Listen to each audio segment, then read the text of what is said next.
All right, perfect. So now we're recording the lecture. Later, I'll post it in YouTube, and I'll post a link of it in Brightspace in case for you guys.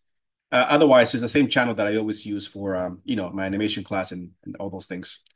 But in today's class, want to discuss a little bit about two things. Some of the evolution of the Japanese tea houses into more, let's say, modern structures, where they try to mix traditional ideas with completely new things, right?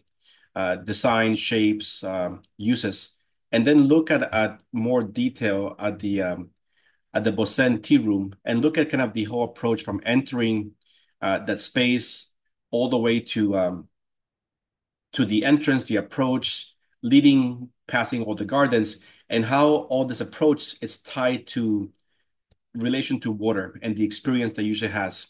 So we'll cover those things today in class. But before that, I wanted to discuss a little bit about your last assignment, which was to start reading the book In Light of Shadows by Junichiro Tanizaki. Uh, I gave you guys the link. I put the book in Brightspace. You can see it's not really a long book. You could easily read it in one day. I only assigned half of it, which is roughly 25 or so pages. But I wanted just to get a discussion, uh, and you guys told me what you think of the first part of the book and maybe how it relates to the things that we're discussing in class. Anybody want to start? Did you guys read it? Yeah, I feel like for the Nick, first yeah. Go ahead. part, it really puts an emphasis on like the difference between Japanese and Western architecture Yeah. and how kind of like if the same way the West actually developed their own type of architecture in a vacuum and Yes. kind of created architecture that was geared towards their culture. Hmm. Japanese architecture could have been that too, but it kind of was hijacked by the West. Yes, that's true. And I would say the main difference the author pointed out was how Japanese puts an emphasis on very it puts an emphasis on how things grow and change over time, like wabi sabi. Yes. And the shadows help enhance that and enhance the quality of those objects, versus Western is kind of like about shininess and brightness and flashiness. So Exactly. I found that very interesting. Yeah. I mean, even though the book is pretty, I mean, it's from the 70s, right? So early 70s. So even though things have changed quite a lot, the general idea is still plays a part, right? His struggles between, building a new house for himself, right? And, what things to adapt from, let's say, Western culture, right? Lights, electricity, tables, how to keep a house that looks traditional, but still traditional houses are fairly inefficient, right? They're not very warm, they're cold, right? Uh, so it's kind of his struggles between old and new, right? And it's a nice story. It's some parts, might be distracting, but he kind of goes into a lot of detail in all his experience. Yeah. So that's a good point, Nick. What else, guys? I want to hear from everyone in the class. Can I say something? Yeah, go ahead. Like he talks about how he wants to like make a home very traditional, but it feels like there are lots of things that are modern which he doesn't like. For Yes, example, he doesn't like tiles, he prefers wood. And also talked about how like when he was trying to make a shoji screen, he had to like compromise by adding glass. that's exactly Like yes, yeah, something like that. But it was kind of expensive, but it still made him happy at the end. yes. Yeah, something like that. No, that's a good point because shoji screens are the heart of Japanese traditional ideas, right? And yes, it's Mm-hmm. it's beautiful to have a screen that is made out of paper, right? But what's the negative side? It's 1 millimeter thick, right? It's not gonna Yeah. give you warmth in winter, right? It's not going to isolate sound, right? It's fairly delicate. If you touch it, it breaks, right? So I mean, at one point you have to compromise, right? The style, the look uh, versus the benefits of the traditional material. So that's a good point too. Yes, very nice. Okay, what else? I like well, he goes like a lot into like detail, like talking about like the traditional Japanese toilet and like Yeah, the that's the experience. longest one. That's a good one. Yes, let's talk Yeah. about that one. Yes, So basically, yes, like where he was talking about it, and then like how it felt like when he was sitting there, and like how like it's almost like borrowed scenery, and like how it connects to nature. He goes yes, into a lot about that and how he wants to have like basically. mimic that experience again. And like Yes. also like how colors are important in a way. Like Hmm. with depending on like I remember he spoke I think it was like the miso soup, like the color of Yes. it Yes. and how it like relates back to like the mood of the room.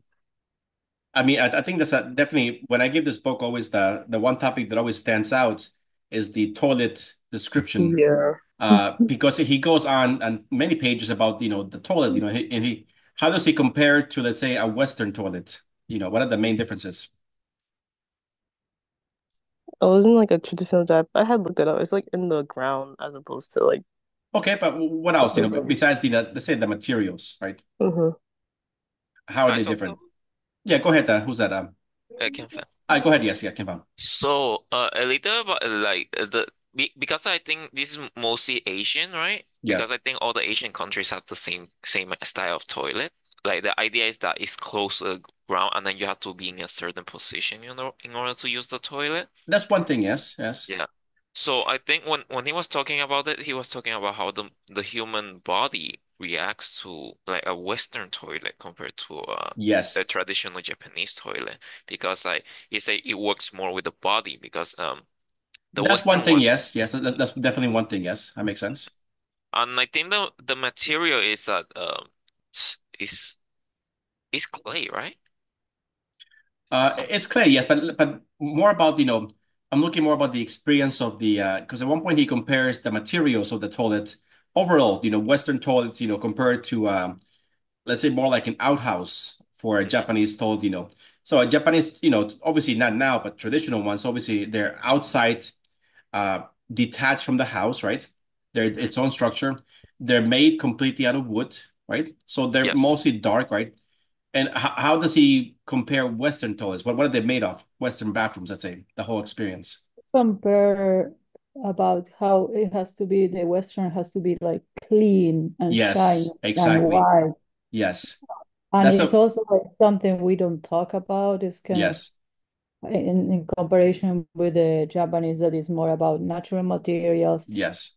creating the perfect atmosphere for one to really be there. Yes. Exactly. Where in our culture, I feel we are more like we want to get out of there. That's true. Yes, exactly. And plus, that's a good thing. Uh, Western toilets, are everything's white, right? White tile, white sinks, white toilet, the shower's white. So everything's white because we want to see every corner to be perfectly clean, which it's worse because then you see everything, right? Um, in the Japanese toilet, even of course it's clean, but because everything is wood, there's a certain mystery, to the space, where you don't just focus on the imperfection, right? Because if everything is white in the bathroom, you're gonna see every single hair, right? Everything on the floor you're gonna see, and it's a distraction, right? So, and plus, it's hard to, let's say, relax when everything's so bright, right? There's no because he makes it into an experience, right? Like a mood, right? Which is and of course, being outside, you're close to nature, you can hear the sounds, you can hear the wind blowing, anything happens. So it's a whole different experience. And for that, he takes it into, I think one of the longer topics in the book is discussing this kind of toilet experience for him, right? What do you guys think? Anyone else? Well, to add on, Yeah. the author also starts to, similarly, he starts to advocate for the return of softer and more contemplative qualities of traditional Japanese. So there's a quote I found interesting, and it is that I have always thought that the hospital's doors for the Japanese, at any rate, need not to be so sparkling white. So Hmm. same thing as we were talking about, that the walls and uniforms and equipment might better be done in softer, more muted colors. That's a yes. Yes. I mean, he's got a lot of nice quotes here in the book, the way he expresses. So that's a good point. Yes. Okay. Come on, Can let's I say keep going. something else? Go ahead, Paloma. Yes. I like that he mentioned something about gold and being a source of illumination in the darkness. That's a nice part of it. Yes, I like it too. So, Yeah. what did you like about it besides that? Yeah. No, I like the idea of using some features or little details to bring Yes. light, but it's also reflected light, as Yes. he also talked about how the light is very different from the modern electric light. with the example he gives about the restaurant, Yes. how this indirect light that even comes from outside, Mhm. the direct light from the sun or the garden that goes through the Yoshi doors, then becomes indirect and brings Yes. this calm and glowing uh, light that is more uh, appealing for. It is, yeah. And I think that's one thing that I also like about the book because, if you go to a Western, let's say, restaurant, right? Most of them here, I guess, in the US, everything's overly lit, right? Where everything's so bright, right? So, I guess depending where you go, I've been to a lot of restaurants, let's say in Europe, let's say in Spain, Italy, where, inside is fairly dark, you know, and it creates a certain atmosphere. And same thing in Japan, if you go to a very traditional one, maybe I know it's hard to find one that is candlelit, but they try to mimic the lights to be very, very dark, right? So to the point that it's a very the atmosphere is there. Sometimes you can barely see your plate, or at least your eyes have to adjust to the lighting. But eating in a place like that compared to eating in a place where everything has 200 lights, it's again it kills all the mystery, right? And like you said, with the idea of the gold and the shadows, right? In that traditional space, the darkness, it's that little mystery, right? And when you throw a little bit of gold into the darkness, the gold is a great material to reflect and attract light. So you get this little glimpse of something shiny that kind of gives you a nice, it's almost like a candlelight, right? The way that gold kind of glitters and brings in natural light from the outside. Yeah. So also a good point. All right, let's keep going, guys. I like those discussions. Uh, yeah, can I speak? Go ahead. Yes, Kawal. Yeah, so one thing that kind of caught my eye that no one else had brought up yet was this idea of the alcove space within like a Hmm. traditional Japanese house, for Yeah. example. And usually when they have this space, it has maybe like some sort of decorative element, like a painting or such. And one thing that he brought up was this idea is that how the shadow kind of envelopes that little alcove space. And by doing so, it kind of creates this notion of mystique because the shadow kind of engulfs that space and Yes. it because of that it makes it kind of hard to see and as a result it kind of intrigues you especially when in regards for example having a kind of like a mountain painting for example Yeah. it makes the elements of that painting kind of harder to see and so you kind of use that element of imagination to kind of comprehend what's in that alcove space and Yes. it just adds to it adds to the space in general. Yeah, and that adds to the mystery of the shadows, right? It creates a space or a void where there's very little detail, and then you get to invent, what's there, right? Okay, perfect. Yeah. Did anyone read the whole book, or did you guys just stop where I said to stop? Honestly, I stopped where you said to stop. Okay. What did I Same say? here. I stopped at said like 25, right? Something like that. I said 24. 23. So 23. that was before the Kakubi. Yeah, that was before we went into the theater. All right. So what else did you guys see in that the first half of the book? The spaces, Okay, like the what? rooms, Yes. like how shadows hide like certain parts of the space, making it look bigger. Yes. Okay. On how like because like the light goes through the shoji screens, it Hmm. also makes like when people walk in the Engawa, right? Correct. Yes. You can see them walking, and then you can see like the movement in the space, like giving a um like movement, like making the space not look too small if Yes. it lies in a certain way. Yeah. Yeah. It just adds to this kind of mystery of space. Like for example, I like this part over here. If you guys can see here, this is page 20. But this is which says a Japanese room might be likened to an ink wash painting. The paper panels showed you being the expanse where the ink is thinnest. So it's talking about the light, how it comes in, and then the alcove where it's darkest, right? So it compares, the whole space to like a piece of paper, right? And then the light being the ink slowly penetrating, and filling the room with the drawing. So it's a nice, and then he adds, the comprehension of the secrets of shadows, and the sensitivity to shadows and lights. So this kind of gives the beauty to the alcove, and adds mystery, adds and since the lighting is always changing, it's almost like another living painting, right? That depending on the strength of the light, or let's say the strength of your pen, the ink, it changes the space inside uh, the room. Okay. So did you guys enjoy the reading or? Yes. Yeah. Okay. Anyone else has been want to add something that hasn't spoken? I want to build off of what Nick had said, but Yeah. honestly, I didn't use your PDF because I have the book, Oh, but your page 20 isn't my page 20, so I don't know if I read the right book, you but you you bought the book whatever. before the class, or you just had it I bought it before? when you told us to get it, so Ah, yeah. So it might be different than this, but it's say yeah. I mean but yeah, so I the want to one just the, build the one off I of gave you is very it's not really a full size book. Yes. oh, Yeah. okay, got it. But go ahead. Okay. Yeah. I just want to build off of what Nick had said Yeah. about like his where he has to compromise certain parts of like when he's building his house Mm-hmm. to like modern parts that he didn't want to put it into his house and then compromising by building his own type of like different type of either not furniture but like different type of like components. So like for the one that really caught my eye was when he said that he built the large heart.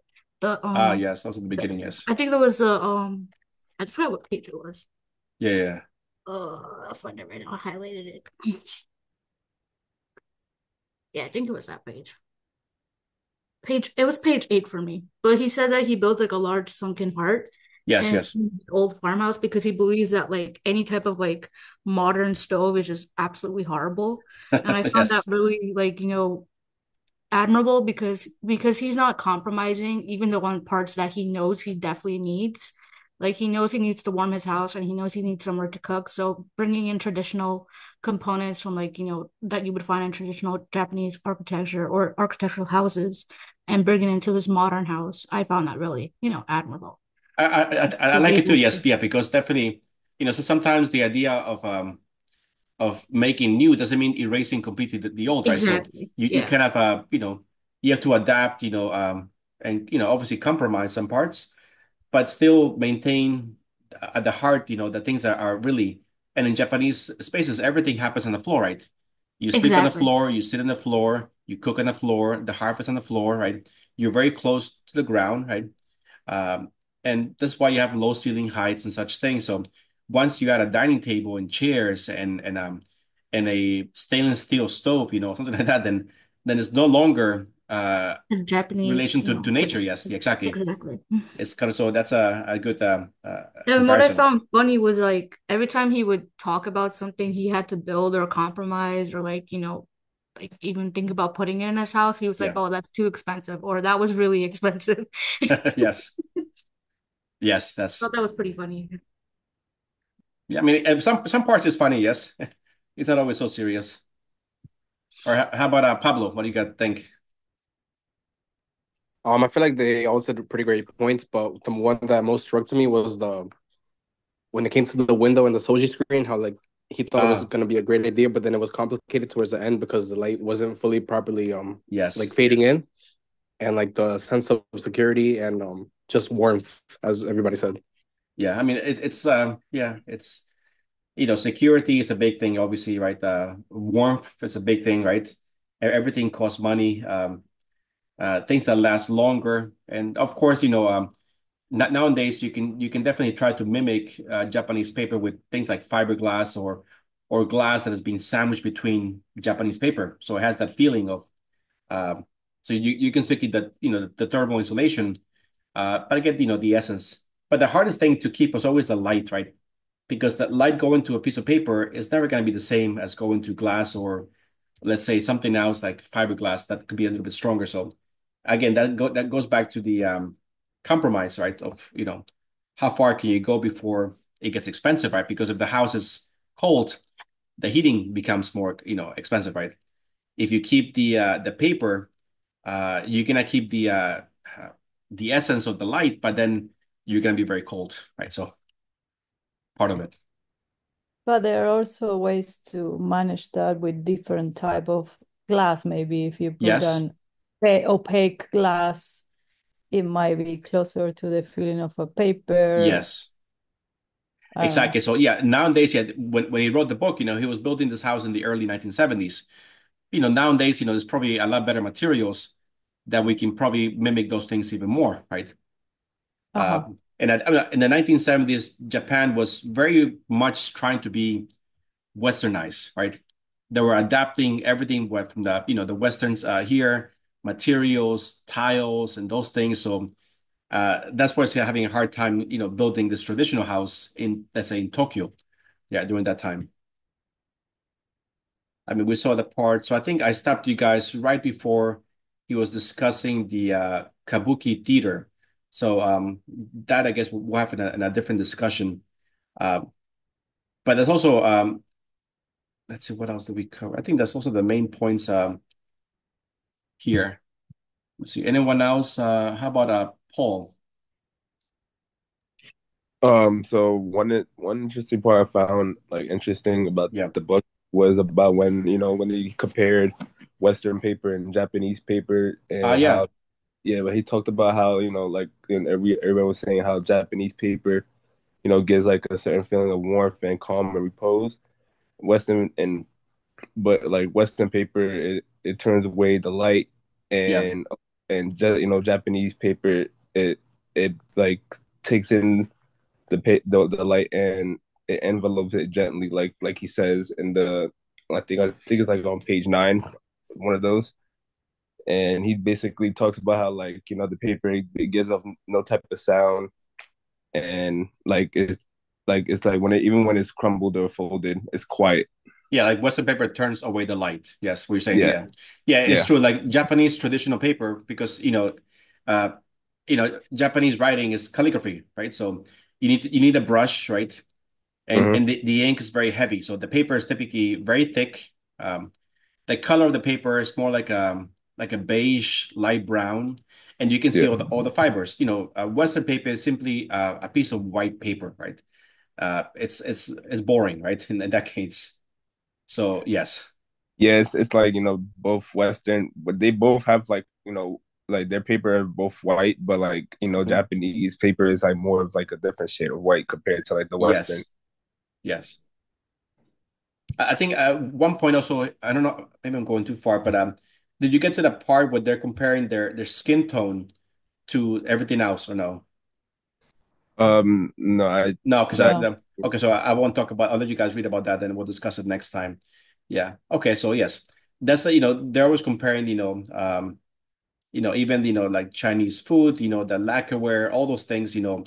How it relates to them, right? Pretty much, and everything relates to the experience, right? And to the way the light hits on that space, right? So yeah, I think all you guys are making some really nice, good points to the reading. How about Autumn? Anything you want to add?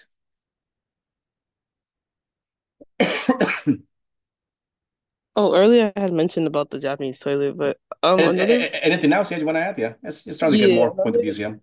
another thing I just found like funny is like because he had like a strong like feeling about when he said like you can't just put like a regular like oven Yes. in like a traditional Japanese like it really disrupts the traditional Japanese architecture. Yeah. So like when he like would like talk about one point, like he'll really go into detail about it. So I just found it like really interesting. Yeah. And then like he mentioned I don't know if I'm quoting this right, like when he was talking about the Chinese temple, I think it was Uh, like before that part. I can't really yeah, remember. yeah. Chinese temple. That was It what was was like on page, I think. No, sorry. Actually, it was like it's what I did my sketch on. It was around the page around the study room, like the traditional study room, when he talks about that part. I think it's on page 19. I think. 19. I think That's 19. okay. Let's see. That's towards the end. Yeah. Go to like 19. Yeah, like somewhere around here. Let's see. Japanese room. There's that picture alcove. That's the Yeah, picture like when alcove. he said like yeah, Yeah. like when you visit like different temples and stuff, like he talks Here, about like Kyoto. the He goes to Kyoto, shadows. Nairobi. Yes, yes. Yeah, he talks a lot Yes. about the shadows and how basically like how the roof increased these shadows and Yes. The roof eaves basically are blends in yeah with the environment. and I had like noted on that one. I thought it was really So interesting. that's what you made your sketch on those. My sketch is on the study room.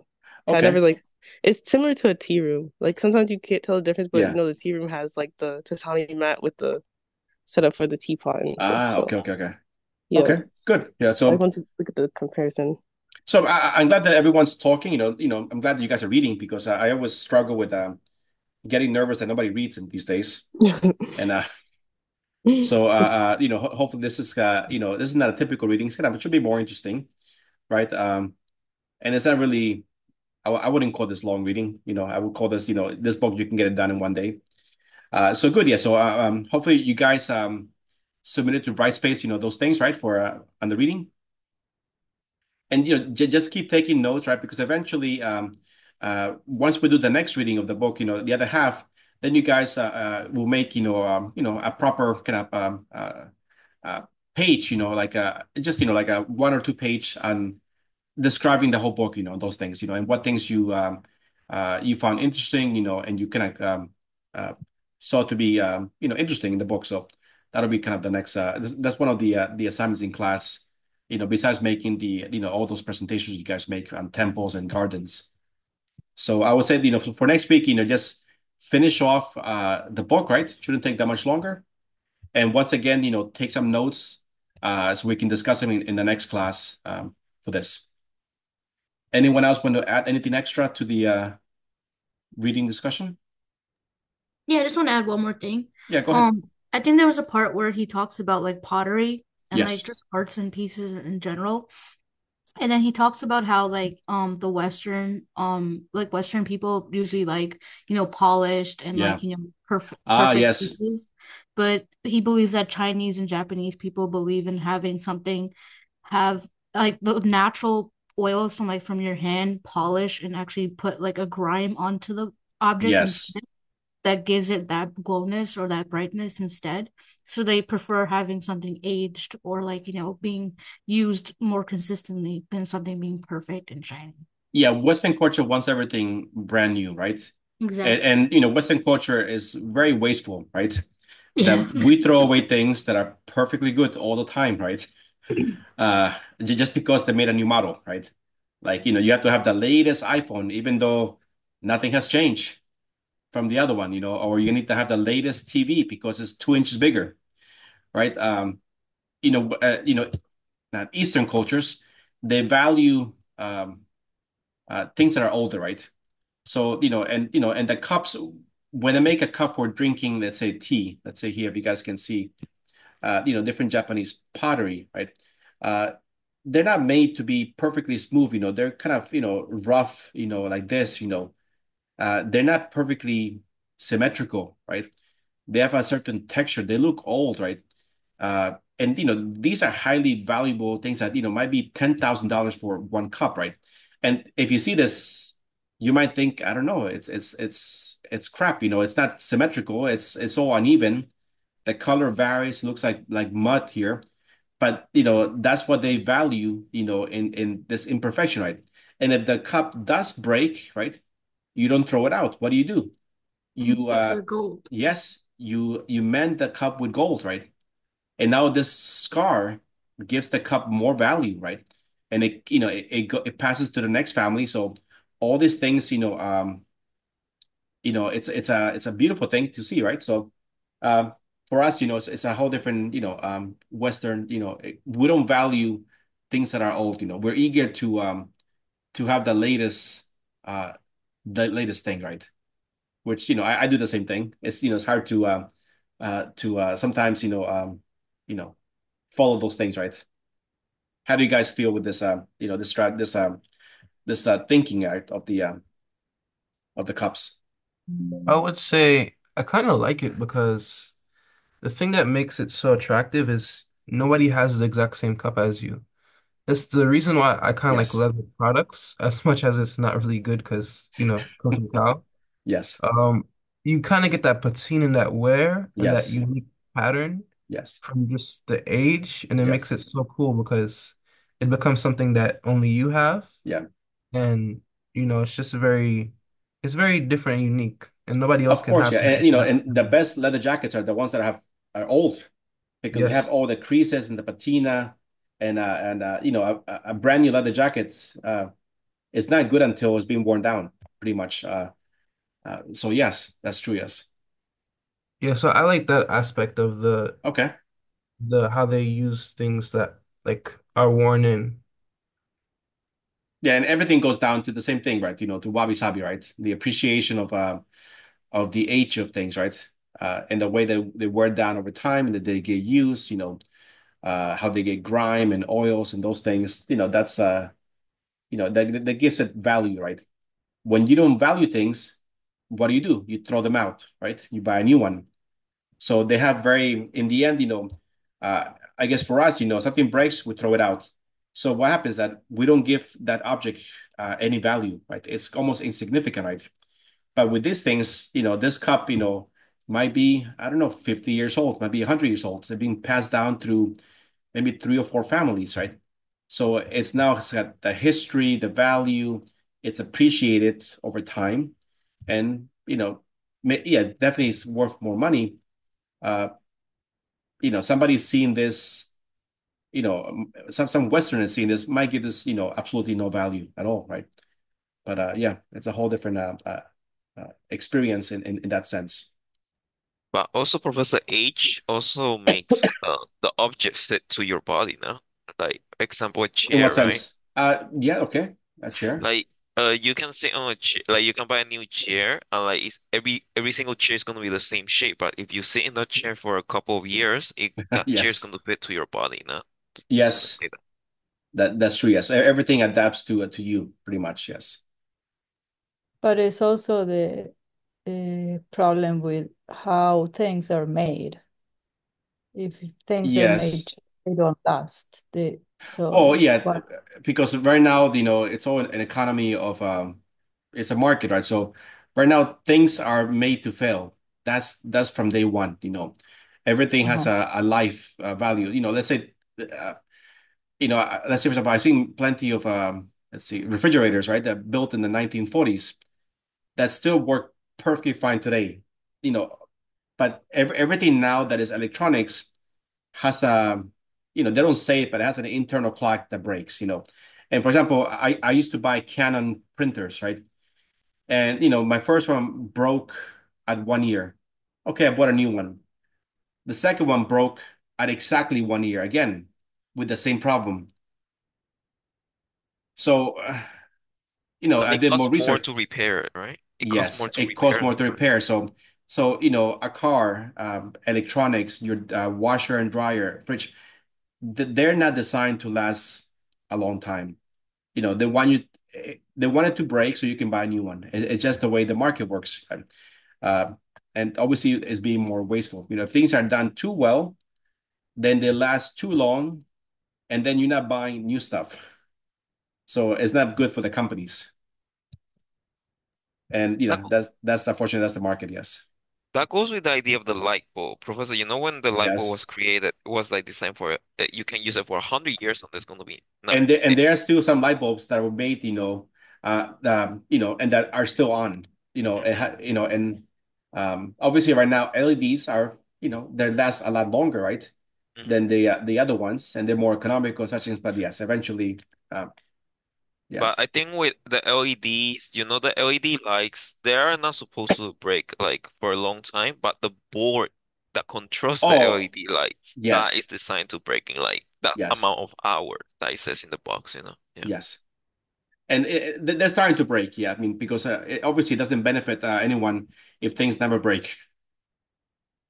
So yeah, but yeah, Yeah. it's a nice discussion, right? Topics of difference between Western culture, you know, Eastern culture, and different mentalities, you know, that are happening. But good. Anyone want In to add anything extra? Sorry, in the book, he also, I believe, he also mentioned something about the dark and how it's differently in these two cultures Yes, that we grew up with the idea of dark being like something scary, yes, like you don't want to go there, and the opposite is in Japanese yes. culture There's where beauty darkness. in darkness, right? Yes. So this topic of darkness, I like this topic, since the class is pretty diverse in, as I say, backgrounds, right? How does the light darkness is seen in your, I don't know, background?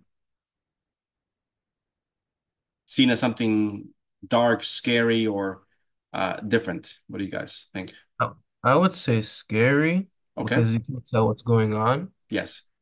Um, so yeah, well, I'm Haitian, so we Okay. don't really like the dark. Uh, Okay. and I would say we don't really put as much of an emphasis on like beauty in the shadows. Yeah. I feel like something that the Japanese take real advantage of is Yeah. the deep eaves, Yes. and that's something they're known for. Weirdly enough, our eaves aren't as deep, but you think they would be because we also have a similar like Yeah. hot climate. You think it would be, yes, also because, yes, all that, even I'm from Costa Rica, also it's a very hot climate there. Also, it's very humid. We get lots of rain, right? And that culture never evolved in Costa Rica. There's nothing like that there. Uh, I mean, Costa Rica has a very strong European influence, from Spain. Uh, so we had this, the Spanish culture, but we weren't really isolated like Japan. Japan, was by itself, so we didn't have time to make, like they said, we didn't have time to make our own, let's say, culture, right? You know, Costa Rica, Europeans passed through there, Columbus passed through there, and we adapted to make other cultures part of, let's say, Costa Rican culture.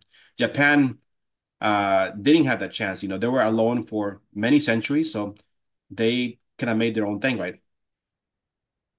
Yeah, I would say the one thing that makes Japan's use of darkness useful though is it's not complete darkness. Yeah. So I feel like inherently as humans we do not like complete darkness, but Yes. they really excel through the use of shadows Hmm. and then the layers in between the light and the dark. And I Yes. think that's what makes it successful because you Yes. still can see what's going on, Yeah. but not completely. That's true. Yes. Yeah. And let's say you're from Haiti, so you have a very strong French influence, right? In the country, right?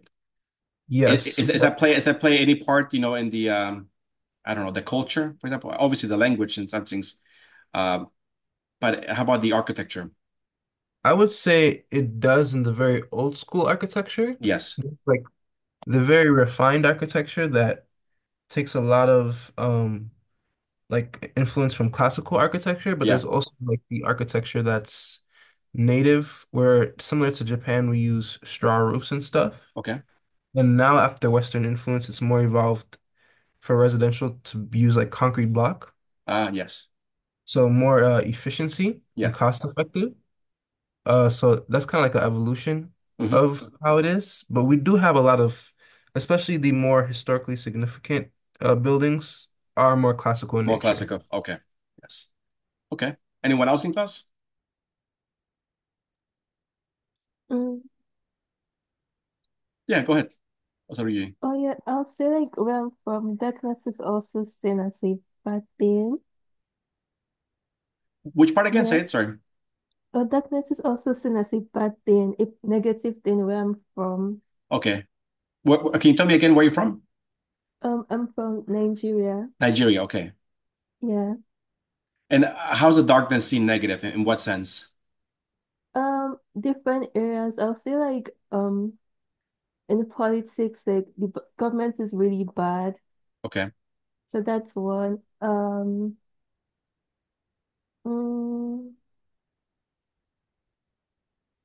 I mean, I just think almost every culture, darkness is seen as bad. I think yeah.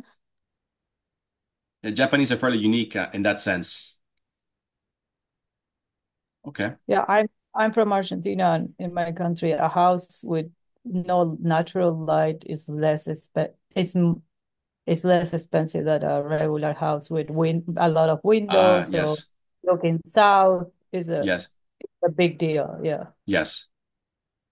Yeah. So yeah, so it's all very distinct. But I mean, I think we all share, some similarities with that, the way that we see darkness, right?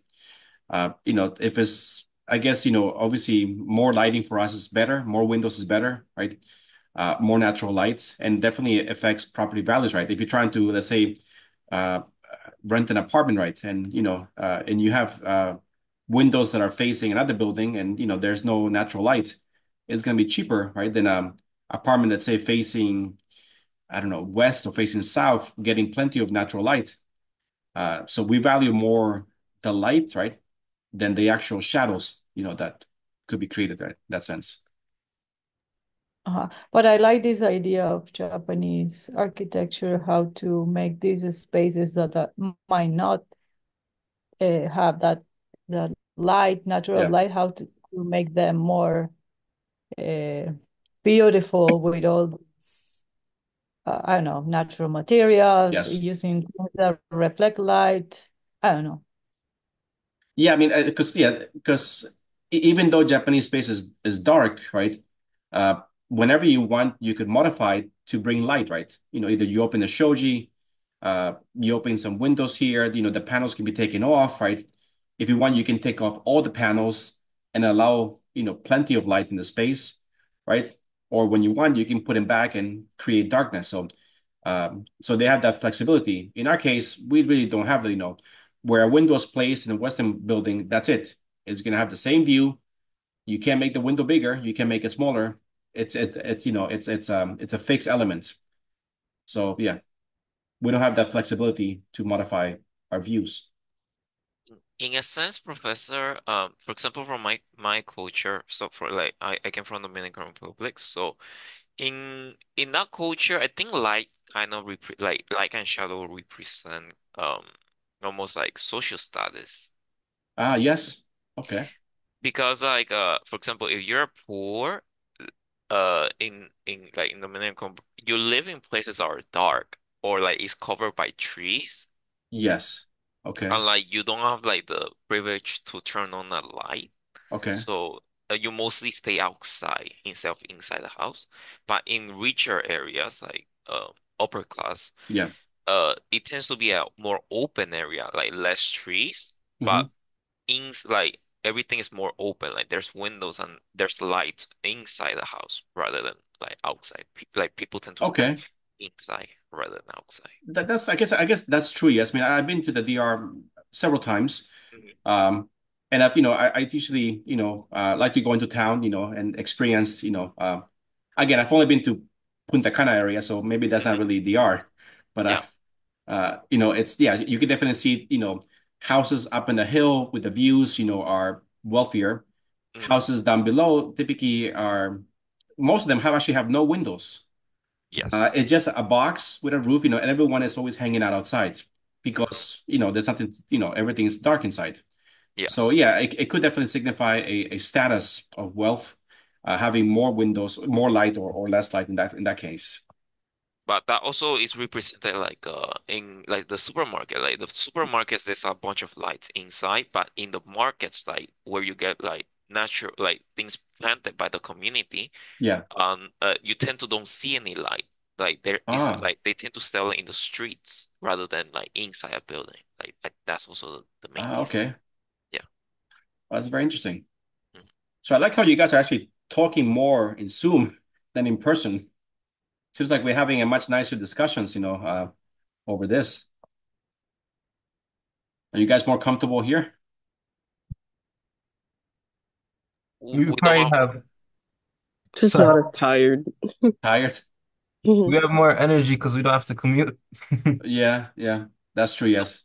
we don't have to turn on our cameras, so I'm not gonna because I probably look horrible. I've been sick for that, so I don't want to turn on my camera. So I won't force you guys to. Okay, so I think that's good. So I think great discussion. I think that we'll keep going with this next week. So let's jump to our lecture. We'll see how far we'll take it because my throat's starting to get very scratchy. But let's jump into this and then we'll see how far that takes us. Let me just switch to my lecture for today. Let's see.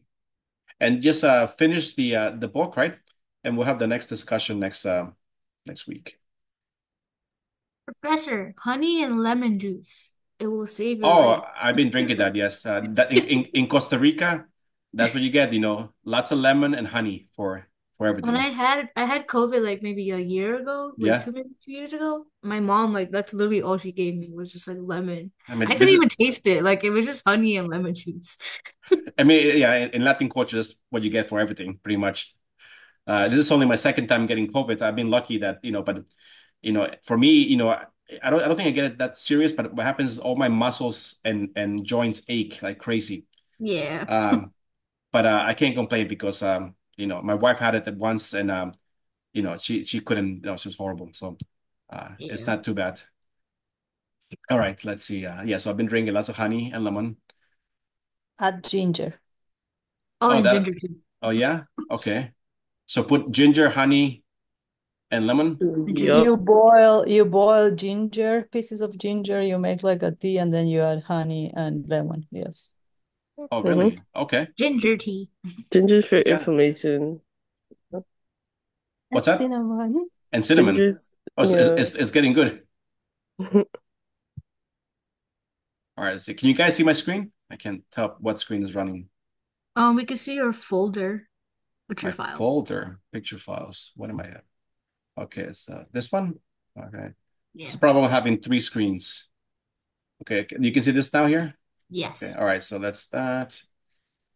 Okay, let me because I have to turn, this is my left screen, so I'm gonna hurt my neck. Let me just switch to that middle screen Okay. and we'll get going. Yes. Professor, have you tried Coke with lemon? Coke with lemon. No, I've never tried that. That's good. Like lime, not For lemon, for lime. for this to help make you feel It better, work or it works for almost every, like even beer, Beer works. I haven't tried that. Beer works for what? Like when you tend to eat like fried stuff, you tend to drink like you have to drink like beer or like Coke or like soda. That helps a lot with like with your body. Yeah. So that also works when you're like sick. Okay, that's good to know. I didn't know that. Yes, first time I hear this. Because I'm getting a Like lot of cool recipes yeah. for. There's another one that's like boiling Coke, like to get like the carbon dioxide out, and then you add lemon into it. It's almost like a tea Oh, afterwards. I actually got a couple bottles of Mama Juana that they told me is good for everything. Hmm. Is that what it's called? Uh, um, the Dominican drink that has like Malta? no, it's Malta Muele? something Juana. Uh, Juan? it's like the typical Dominican drink that everyone always tries to sell you when you go there. Isn't it called like Mama Juana, something like that? Or it's like wine, rum, honey, and some spices. Oh wait, let me search. I think I know. Yeah. Okay. Well, yeah. Don't worry about it. All right, guys. So That sounds strong. it's yeah, but they say that it cures everything. Yeah. Okay. Let me just here. Yeah, it's called Mama Juana. Yeah. It's rum, red wine, and honey, and tree barks and herbs. All right, but let's we're getting sidetracked here with the lecture. All right, so let's talk about here. So I just want to kind of show here some of the evolution of Japanese let's say shrines and temples into more modern buildings uh, that are now in not so typical locations, right? For example, so we make this bigger here. Here. So we know definitely that the Kinkakuji, the Golden Pavilion Temple in Japan. You know something like this. It's located within beautiful location. Water elements. Everything has been designed for this space. Things like this kind of temple here, or this entrance here create a very impressive, wood structure, with the roof elements here, the decoration, for the entrance here. Other things here, again, we have the nice curved roofs, kind of flowing the energy, let's say, back to the sky. It's all very spiritual in sense, but all these things are within other traditional buildings, right? So they're not located near cities. They're not in full of, let's say, residential areas. They're more in typical locations of all traditional spaces here. we have the shrines, and we saw some of these last time, when you guys presented, they have certain, characteristics, how they're designed, the red, the green roofs, they're very symmetrical in sense. Another one here, Shimagamo Shrine. This one was we saw before. This is the one, this is the tea house, yeah, with the round window here. I believe one of you guys presented this one afterwards. That was me inside this one here. This is one of the monks at the space. And the funny thing is, if you look at this window here, right, it's a big window, but if you look inside, that's the only opening you get, right? Once you put that shoji to the left here, that's the wall in here. So even though it's a circle here, that's the only opening that, that's to the outside. So your view is extremely limited. You're not really meant to see the whole view unless you take out the shoji, and then of course then you can see everything outside. Yes. And that's forget where it was. Yes, this one we saw, this is actually, I don't think we've discussed this before, but this is a very typical, tea house, right? We have, the exposed bamboo structure here. We have the low entrance towards here. Really no views to the outside. Everything's internal. We have the walls made out of this kind of gravel, very rough material, almost like a stucco. And we know that, they can be different, this is probably the most typical size is 4.5 tatami, where you have the hearth over here to heating the tea, and we have kind of a spiral design.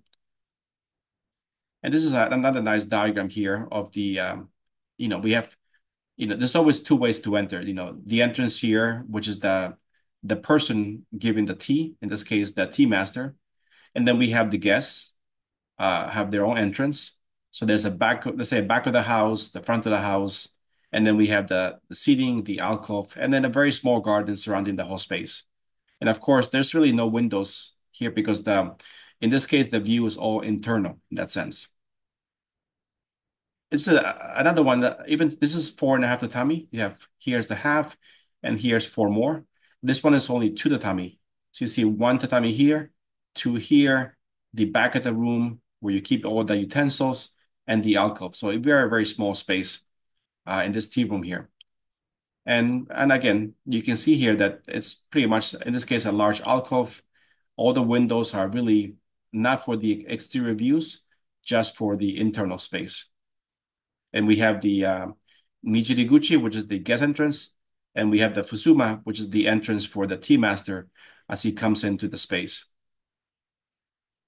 And we discussed some of this before, the whole tea ceremony, the process of drinking the tea, right? The whole kind of steps that you take here, right? And of course, if you want more light, there you go. You open the doors and you get plenty of natural light. And of course, the light is always depending on the tea master and what he wants or she wants you to experience. So it's always kind of different, the space here. So this temple here is called Korinji Temple. It's called the Temple of the Future. So it's a little bit different, So if you look at here, the site is pretty much traditional, right? Mountains, existing temples, cemetery. But in this case, the monks of the temple decided to not build another traditional one, but actually commission for a modern temple. And you see right now, it's very different than everything around it. Yes, it's kind of wood material. It's somewhat traditional in that sense, but very different, right? What do you guys think of something like this? You think it fits in well, or is too much? I feel like it just stands out, but like in a good way. Okay. How about the use of materials? Do you see that there's still Japanese influence in the materials? I would say the material tectonics is more modern, Yeah. the way the materials fit together, but the color palette is very, very traditional. Yes. So I mean, you cannot just, the gray here, right, which is a very big thing here. You can see it here, right? The eaves, right? In this case, you might see a few more eaves because this is kind of almost like cantilevering here. We have the wood there. Then we have some ideas of design. These are vertical things are actually windows, right? That fitting the pattern of the material. We have, let's say, a floating Engawa, the balcony around the entire space, which is very nice. I can imagine must be beautiful views here. And we have, traditional building, traditional, everything's even the entrance here is a traditional entrance. And this temple is just standing tall, right? In a way, it makes sense because you have beautiful views of the mountains here. So having a very high-end gawa could be, really impressive, right? Once you go inside, this is the entrance, which is over here, this little portal. Yeah, this is wood, a nice pattern with glass, a nice kind of, let's say, Buddha right here at the entrance. Here, once you come in here, you get to this space over here. There's still fairly traditional spaces in a way, at least material wise. Of course, there's plenty of modern lights and those things here in the space. It's pretty bright, so it's not really, it's kind of going away from the shadows in that sense. But, that's what happens when you go to Western, you have to adapt in a little bit. These are the hallways in the space. Like there's one over here and one over here. And there's all these little details here. What do you guys think of all this space? I like that it kind of looks in layers as well as Yes. this idea of layers in Japanese. Yeah, that's the thing I was looking for. So layers, yeah. So layers is again, even the design is obviously very modern, right? We are keeping layers, right? And we can see, this superimposed over this, superimposed over this and this. So, that's what really makes it really interesting. And this one here, having these windows here, right? Start to create, different patterns, right, happening on the wall. And now this is the main view, right? This is on top of the temple, right? We have the exterior Engawa. And this room is completely free, and it's very Western, right? It's a chair right there, right? They didn't put a low, a floor chair. It's, a Western chair. So they really accept that this temple is, fairly Westernized, right, in the design. But what things are still, let's say, recognizable as traditional Japanese? You guys tell me here.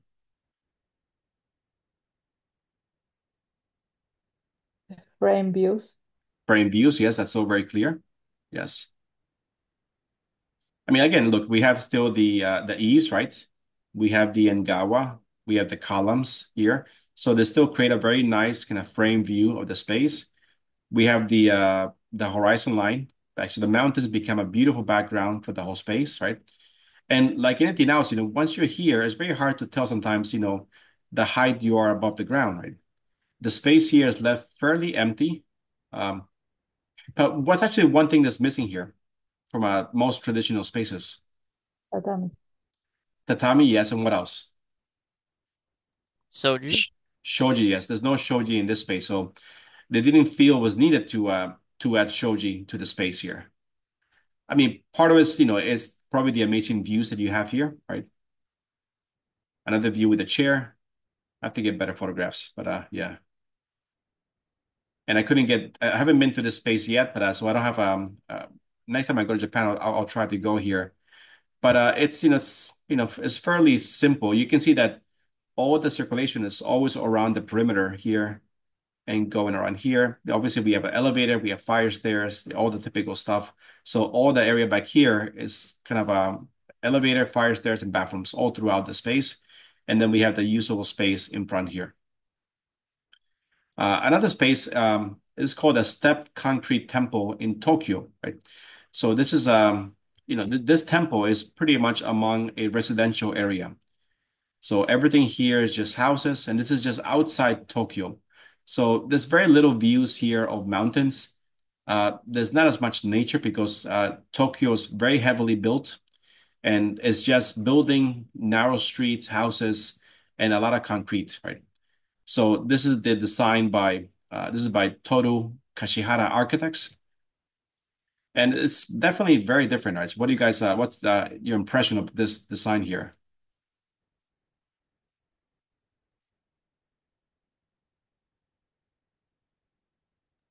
Very abstract.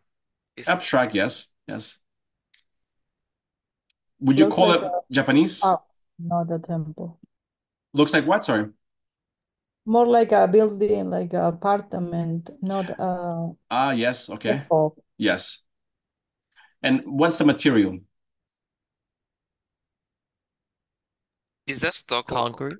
It's Concrete. concrete, yes. So it's just concrete with white frames, uh, pretty much, right? So again, the concrete is it's not typical concrete because concrete is usually gray. So here they did add a bit of coloring to the concrete to mimic what?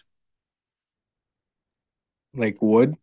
Wood, or if you go back a lot, this, right? So this material here, this material here. It's always this kind of yellowish, beige Like stucco, mud? right? Like mud, yeah. So that's a very you see here, right? This color here, this color here, this color here. Obviously, there's different tones of it, darker or lighter over here also. And here, you can probably see it better here. So it kind of tried to keep it a little bit more natural in that sense. Let's see here. But if I were to see this passing by, I would never really think about it being a temple, right? Especially with all the white frames, windows and those things. Here it kind of looks like something else, right? Well, here actually it's not no windows, right? At all. It kind of reminds me from that angle of the original museum, the I forgot what its name. The Whitney Museum? That's the Yeah, one, the yes. Yes. Have you guys been to that museum? Yes. I have not been to the original one yet. Okay. Yeah, so a little bit, yes. So here we go. Where's the shot? Here. Right? This one over here, right? Yeah, Yes. very much resembles that. That's the Whitney Museum, right? Uh, I would I say mean, the one thing, sorry to cut you off. no, go ahead. Yeah, go ahead, Nick. I would say the one thing is it feels a little bit heavy compared to traditional Japanese architecture. It doesn't Yes. really have the lightness Hmm. and gracefulness. Yes. Yeah, so I mean, a lot of, younger architects, sometimes some of them keep in touch with the traditional idea. Some of them just want to break it completely, right? And do something, that doesn't relate at all, right? Even the inside, yeah, I mean, the inside, it's steel, concrete. Uh, the floors just looks like it's white painted concrete. So all the elements of Japanese art are lost, right? There's no shoji, there's no wood, there's no tatami, there's no light and shadow, right? But Uh, yeah, Professor, it's going more with more modern Japanese architecture. yes, It's a style that is like it's not Western, but it's like typical of Japan it style. is. That's true. Yes, that's it's going with Japanese modern. Yes, not Western, but that's true. Yes. And then we get to one of the rooms, right? So there we bring back the shoji, right? We have the fusuma. We have, let's say, we can call it the alcove here. But even on the floor, they could have used tatami or wood, but they chose to use, I mean, it kind of looks tatami. It could be black tatami because you can get it in different colors, especially the modern ones. I mean, nowadays you can get it in any color you want because they'll custom make it for you, and you can do whatever you want with it. But even the ceiling is white, so it's a pretty drastic traditional and modern mix. Yes.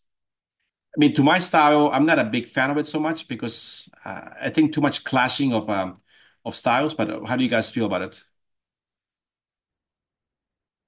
It looks I feel Photoshop. Okay. Yes, that's a true. they lost the beauty of the darkness of Yes. being is too bright. The only thing I see is the Yoshi here that is Yes. traditional, but everything else, I don't Because know. things like gold, right, and this black here are only really appreciated through the darkness, right? Uh, Yeah. Once you have obviously a white ceiling here, I mean, it's not a bad looking space, but I guess to my, I feel it's lacking uh, something, the essence, at least of it's too much light in that case, maybe. And it's more cold than warm. Yes. This is one floor. This is another floor here. This is where they have their main, let's say, Buddha or place of worship. Here's carpet. Yes, here's very traditional shoji, concrete, some, I get moisture up here to dilute light, but overall still fairly, and some Fusuma here, right? But still, again, very bright in that sense, space. Yeah. So yeah, so in this case, this is pretty much an extreme of this, right? And then the last thing, that I'll finish today is just, it's just looking at the so this we spoke before, the Bosen no Mati room. It's just looking at how the entire temple complex actually creates the illusion of being on the water. So I kind of wanted to walk you through the whole process here of and I won't take too much time because I'm already lecturing a lot and I'm losing my voice here. But we discussed already quite a bit in class, and we know that this space is, it's meant to relate to water by the different elements. The garden relates, to the water by, the stones, the water ripples here, the way the light will bounce inside. So when you get to this temple, there is this kind of a fake uh, place. So you have to come through here to cross this little bridge, right? So you get the illusion of going through water, even though there's never been water here. It was designed to look like a canal, so you get that impression of crossing water. You come off the street here, right? You make a left turn here, and then you get to the bridge, right? And below here is the fake canal, right? That's there. Then you get to this place over here, right? Which is the main gate to the temple. So this is all trying to work to get into that main space, right? You go through here. Yes. We're trying to get to this space. So it's going to take a lot of work to get to the space from crossing here and moving forward. And the whole idea is to move. Imagine being on a boat, moving through a lake, and then arriving at your space eventually after some travels and enjoying different views, for example. So you sail on a boat, right? So this we saw. Am I going backwards here? Yes, sorry. We passed through here. Yes. All right. So yeah. So this we discussed before. So this was for Kobori Ensho, which is a very famous Japanese tea master, right? He's kind of Da Vinci's equivalent in Japan to his level. How famous he is, and he came from Lake Biwa, so he wanted to recreate that idea of Lake Biwa in his space, right? So the whole complex is designed to have the experience of floating through a boat, arriving at your space. So when you first enter here, right, you come in through here, there's one entrance here, the second entrance here, this third entrance here. And of course, with status, the further back you go, the more famous you are, or you have a higher status. So in this case, we're going to go all the way to the back, right? So you're walking along here, right? The steps are not even, so you're mostly looking down to the floor to watch your step. We're coming through here, going forward. These are the steps here. They have a nice kind of, if you see here, there's long step, long, long, long. So they do create some rhythm here of movement in the space. This is the first entrance when you get there. This is just for common people, I guess. When I went to this temple, I went through here. So this is the one here. This is the entrance here. As you go further back, there's a little turn on the road here. We get to here, right? So here you turn, right? And then you get to go to this place over here where you have a rest area. So before you go to the next room, you go here, you rest, and you look back and you get to appreciate this tree, the stones that are here. They always make you appreciate where you came from. So, and look at something. So before you go to the next space, you sit here for a little bit, you come back, go through these steps here. Again, looking down because they're pretty uneven. And then we have, the idea of entering the next space, right? So if you look at the image here, this kind of space floating underwater, this is a ink painting, but I think it was a good example of the illusion here. And you have here, you see these kind of little areas where you put your boat here. You have to walk along a very thin line. So this is meant to be this over here, right? this kind of long lines you walk here. Imagine this is water, that's water here, that's water here. You approach to here, it gives you that idea. So I'm just trying to show you guys how intense planning, they did to try to get the illusion here of this space here. And then you come into here, right? So here's this. To the right side here, we find now the gate, right? So now we go to the next space here. And this gate, it's pretty beautiful, right? It's more elegant than the other gates that we have here. You go through these doors, right? And it starts to resemble one of these Japanese traditional boats, right? And Japanese traditional boats, they do have shoji screens. They do have a typical roof. So it looks almost like they took a temple and simply just put it on top of a boat, right? So this little facade here is meant to resemble, this over here. So you go in here, right? This is another sample of a typical boat. Another one here. And then once you go in there, we get to this page over here. So when you pass through the main entrance, that's where you get to the houseboat. So the houseboat is this over here, right? Now you're inside this boat here. And, you have all these things here. So now on the right side here, this is the roof of the boat. This is the structure of the boat. And now you're in the boat, for example. And now you're in the room and you're passing through here. So this garden is extremely simple, but what's unique about it? Do you see anything different? There's like a hedge almost kind Okay. of by the entrance. But what about that? Do you see any? I know it's not the best picture, but pattern on the Like waves. exactly on the sand. Do you see the waves here? It's gonna go like this, Yeah. right? So as you walk through here, imagine the boat kind of moving along the water. That's kind of the idea. Again, some parts require a bit of thinking, imagination, but it's meant to create that illusion in your head as you walk from this space, go into the next space. And looking back from the other side, we can see again this kind of rake pattern like this. So imagine, when a boat passes through the water, right? You have this kind of pattern of waves right next to the boat. So this is the boat, and now we're passing here through here. So again, the veranda here is the boat, right? This is the waves passing by, and it creates that illusion there, right?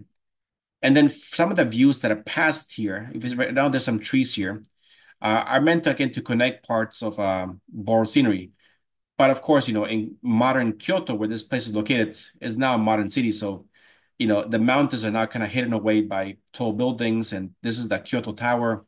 So, some of this has been lost over time because of, modern buildings. Like this one here, yes. So almost every building, every traditional building have borrowed scenery in Kyoto. A lot of those sceneries are now lost, hidden behind, different structures in here. So now this is where we're kind of headed to. This is the little garden outside the Bosen, tea room, right? Space. So these pebbles right here, right? When they get wet, they resemble being near water. They resemble the water surface. And when you put light, it kind of glimmers in the light, So we're still approaching. So let me go back here. So from here, right? From here, we turn this way. So we turn right, and we go back to an outdoor garden here. So we're coming out from this side, moving forward, right? So as we walk here, we pass along the very smooth black stones that are currently wet. So it looks like the water shore. And now we're gonna turn right over here and enter the space.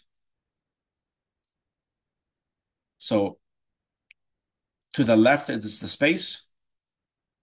Oops, wrong direction again. Yes. Okay, and now when we turn right here, we get to this space here. We have an in-between space. We have the shoji, which is halfway down. So you have to bow your head before you enter. We can see the stones. We can see the water basin that you can use to clean your hands. And at the same time, it's going to have the effect of creating water ripples inside the space at certain times of the year. This gap, of course, it's a very traditional gap, and we saw it in the other tea houses where it was just something very small, like just one square. In this case, in this room, it's the entire width of the space. And just like before, you're forced to bend over, go under, give respect, and enter the space. So it's still the same idea, just a much bigger one. Give me a sec. I think we're not going to take a break. We're just going to keep going and we'll finish soon. And then we'll finish there, yes. Yes, we discussed this. And now this is inside the space. This is the Bosenti room. So unlike other spaces, you see it's pretty bright space. And that was the idea of Kobori Enshu, to have a much more brighter space. He wanted bigger openings, bigger windows, and more natural light in the space. So back here we have that tokonoma, right? This is a typical tokonoma. This is the one that is he made. So this is white. That's white, and even the ceiling boards are on purpose. They have a white pigment made into them, so they're also much brighter than the other ones. Here's a little bit darker. Now this is looking from the other side, looking from this spot, looking towards the garden. So now, depending on the day of time, we have one layer, which is the shoji, second layer, which is the entrance, and then the vegetation that hides part of the view to the outside. So depending on the time, it can get darker or lighter. And this is facing west in the space. So, the sky's invisible. Our view is focused to the ground. So we lose a sense of scale, and we just focus on this, the water basin, the lamp, the rocks, and part of the view here, which is the sand is meant to be water, also kind of among the trees here. And we have, again, the kind of boat railing very low to the ground. So with the wood grain that we discussed, that's also has a much more white grain to it. Let's see here. This we have the before. This is that we just saw this. Again, this is not exactly the same because things have been overgrown over the years. So it might not be exactly like when it was built, but there's always been a hedge over here to block another building that's there. And your view is always meant to be looking left on this side of the space. And now this is our journey. We came through here, right? We crossed the fake, let's say, river. We get to here. This is the first entrance for, a lower guest, third entrance, fourth, and then we went to here. Here we had the little waiting area with the tree. We turned here, and at this point, we entered the boat, right? So now here we're inside the boat, and here the garden is where it has the wave, so we can feel like we're sailing through the water. Then we go outside here, right? And now we go to that outside garden. Here's the water basin. Here's that in-between room, and now we enter the tea room, which is just this space over here, right? So it took us through this whole journey of kind of this mimicking, what's it here again? This, right? This little guard, this thing that would mimic this, right? So that you walk into a path, you get to your boat, right? You get to the boathouse here, right? And then you make it to the space. So, I mean, what do you think of the time, or you think this is too much far-fetched to try to understand all this if you were going there? Or do you see it somehow?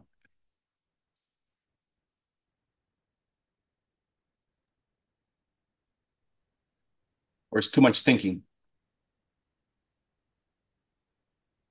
What do you guys think? I think it's kind of stories. It's easy to see It's a once story, yes. Yeah. Yeah. So, I mean, as long as you have somebody there, because again, when somebody invites you here, they'll be walking with you. And as you walk, they'll tell you the story, right? So you can imagine, walking through this pier, right? Getting to the end of the pier, getting on your boat, right? Moving along the water through here, arriving at your destination, going through the garden, and then entering the tea house, right? Maybe And for me, it's hard to think that this is the journey of going from the boat to yeah, this place, but I think it's easy to feel if you're there. It Yes. makes sense what I'm saying. Like even if I don't know, Yes. I might feel the sensation of going next to water, going, Yes. yeah. And again, this temple was built for one person, right? It was his personal space. He didn't meant to share it with anybody. So, for him, it was his space. So he knew exactly what he was doing, right? For us, let's say we're guests, so we don't have as close connection as he might have, right? So, and then afterwards, these were some of my renderings I made when I was doing kind of the analysis of this space. I was kind of looking at all the lighting space, rendering the light, the night views, the spaces here. This is a drawing. And then I also made some animations when I was doing this. Let me see if I had them here. Not this one. One second. Here we go. So this is low quality because I made these animations, back in like 2007, maybe. And at that time, each one took me like 30 hours to render. So this is showing the light hitting the water basin from spring to winter, right? So ignore this. You see here, right? That's the water ripples right here. So in spring, nothing happens, right? The light comes in, enters the space. You get some nice shadows here, and that's it, right? In summer, this is when it really happens. In summer, the light is perfectly perpendicular to the water basin. So this is facing west. Light hits here. So if I do a quick diagram, let's see, annotate. The light comes through here, hits the water basin. It bounces back, and then it fills the entire roof here. So when the person is sitting here, right, doing teaching, right, he can see the water ripples here at the same time while looking outside. And that's what I was trying to understand your drawing. All right, so just watch here how the light enters the space. So this is now summer. It comes here. So here it is, starting to enter the water ripples here. It fills the whole space all through here in summer, right? Then in autumn, the light moves, right? Again, it hits a little bit over here, but that's it. It never penetrates into the actual space. And then in winter, again, a different sun movement. A little bit here, and that's it, right? The light moves to the left and almost doesn't even hit anything. It's just very dark in space. So then he perfectly planned the space to activate at certain times of the year. In this case, only in summer, so you could get the full experience of this space. Professor, that water ripple almost feel like a dragon getting into the space, like a spirit. Oh, it's pretty cool, yeah. Like which one? The last one? The summer one. The summer one. If you, like, because Yeah. it's almost like a time lapse. So if you see it in a way, it looks Yeah. like almost like a dragon getting into the space, like a water dragon. That could be cool. Yes, yes, Like that's yeah, true. Yes, you that can never see the crossed. body. It's almost like a body going in. Yeah, Like yeah. That's true. Yeah, I mean, again, like this is something that you saw, right? From the same effect. The thing with natural effects is that everyone perceives them as different elements, right? You might see a dragon, you might see water, but someone sees something that they relate to it, for example. So I think that's it for today's lecture. I think I need a break for my next class so I can finish the next talk. I did record the video, so I'll post it on YouTube. And I'll post the link on Brightspace in case you guys want to see it or if somebody missed the class today. And then for next week, what I want you guys to do is to finish reading the book, right? Finish reading the book, and the next assignment will be to just complete the book paper, right? So I'll submit it today or tomorrow. It's just a one-page paper. I don't not that long, and your understanding of the book. So finish it off. And then next week, you guys will submit the paper. We'll have hopefully another discussion on the book, and we'll go on to the next topic in the class. Does that make sense? Yes. Yeah. Yeah, Yeah. any questions? Nope. No, you guys are good? All right, let me just quickly get you guys. Did I miss anybody with the attendance? Anyone come in late? So Jeremiah, are you there? No. Justine? No. And Jada. All right, guys. So I'll let you guys go, and I'll see you guys in my next class if I have you. Feel better, All right, Professor. guys. Thank you very much. I'll try. Take Take care. care. Bye. Thank you, Feel Professor. better. Feel better, All right. Professor. Take care, Yeah. guys. Thank you. Bye.